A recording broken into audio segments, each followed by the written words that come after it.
وفي السماء رزقكم وما توعدون فورب السماء والأرض إنه لحق مثل ما أنكم تنطقون. أخبرني ماذا حدث يا كنهى؟ سأتصل ثانية. أني أسمع صوت خطأ، فهذا يعني أن الآنسة أرينا قد دعست فوقهما في كبارها. صوت اتصال هاتفي.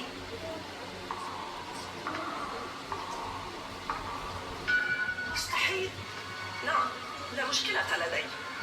كما اتفقنا سنلتقي في 10 يا جان. لا تنسى.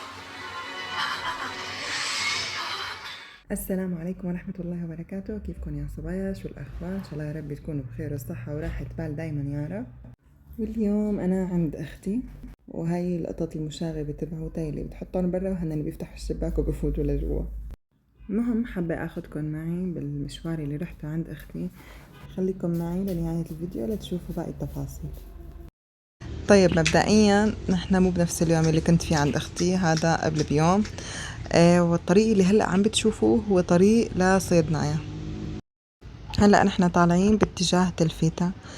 كل ما مرينا أو مر شوية وقت عم حس الجو صار أبرد أكتر من قبل، ومناظر الشجر والخضار والطبيعة بشكل عام كتير حلوة ما شاء الله يا جماعة. عن جد بلدنا كتير حلوة ما شاء الله، حتى هواها غير وترابها غير وكل شي فيها غير. اختي وقفت شوي وقال بدها تنزل وانه تمشي هيك على التراب، انه تشلح حذاءها وتمشي على التراب، منشان يعني انه كتير قال مفيد للمشي على التراب. صراحة مشيت على التراب والتراب كان كتير كتير كتير بارد مع انه كان نهار شوب. المهم وصلنا على منطقة مقطوعة هلا بتبين معكم بالفيديو. ايوه هي قال اختي كأنه هاي الواحد اذا اجا فيها بالليل بتطلع كتير كتير، يعني انه احلى من بالنهار. ما بعرف ليش بس بعد ما قالت هيك حسيت انه تفكيرها هيك شوي متجه نحو الجريمة. لا عم امزح. المهم وصلنا للمكان المقصود، وشوفوا ما شاء الله التفاح كتير يعني شكله هيك بشهي القلب. وهيك حاولت خلي بنتي انه هي يعني تقطف تفاحة. لا يا ماما ليك التفاحة ليك التفاحة. شافت كل شي بالحياة الا التفاحة اللي عم قلها امسكيها.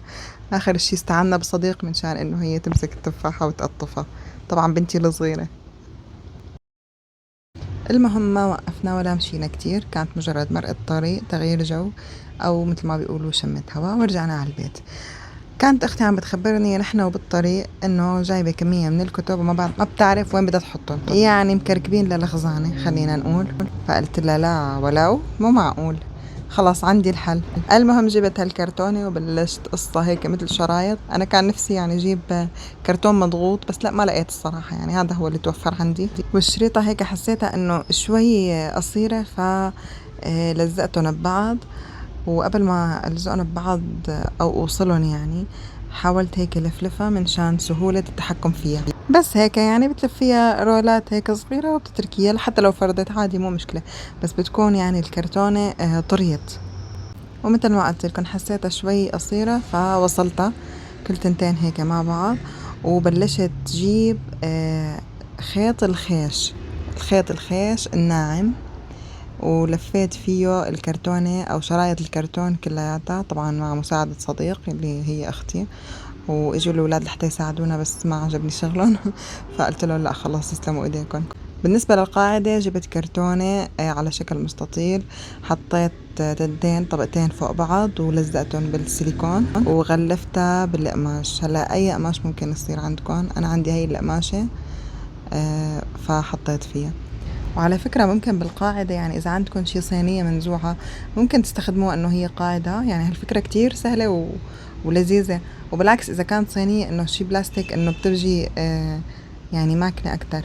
المهم غلفتها من الطرفين، وبعدين أخذت شرايط الخيش اللي ساويتهم وبلشت ألزقهم على محيط القاعدة. لزقتهم بالسيليكون، ممكن استخدام شعلة أو شي تاني ما بعرف، بس السيليكون كان كتير مناسب. وحطيت منهم أول طبقة وتاني طبقة، يعني لفيت منهم شريطين فوق بعض. وعند الزوايا حاولت هيك انه انا اكسر الكرتونة، مو اكسرها يعني انه استملأ هيك، شوفوا اكسرها يعني، وظبط الزاوية منيح مشان تطلع ظريفة. وبس وصلنا للنهاية جبت آخر جزء من الشريطة وحطيته لأول جزء، لزقتهم كمان ببعض بالطابق الثاني أو بالطابق الثاني بالقسم الثاني يعني بالخيش. حاولت بلش من آخر النهاية الأولى منشان يكون عندي بس قسم واحد يلي فيه كسور، يعني هيك بتطلع إنه أرتب وأزبط. فهمتوا علي كيف صح؟ وبالأخير مكان ما عملت الكسور حطيت خيش خشن من تحت، وبعدين صرت دوره بالنص لحتى أغطي كل العيوب اللي اجت عندي بين القسمين. يعني هيك بتطلع انه بشكل جمالي، بتعطي اكتر ومرتبة، وكمان بتغطي العيوب. هلا هيك صارت جاهزة عندي. خطر لي انه انا ممكن اعملها مثل مسكات، بس بعدين قلت لا، ما في داعي، لانه هي انا المقصد من عملتها انه ينحط فيها كتب، فما في داعي للمسكات. خلص هيك كتير رايقة، وهذه بس بدي اعملها زينة. حطيت لها زينة من الاطراف، عندي كلفة سودا زينت فيها، طلعت مرتبة وظريفة.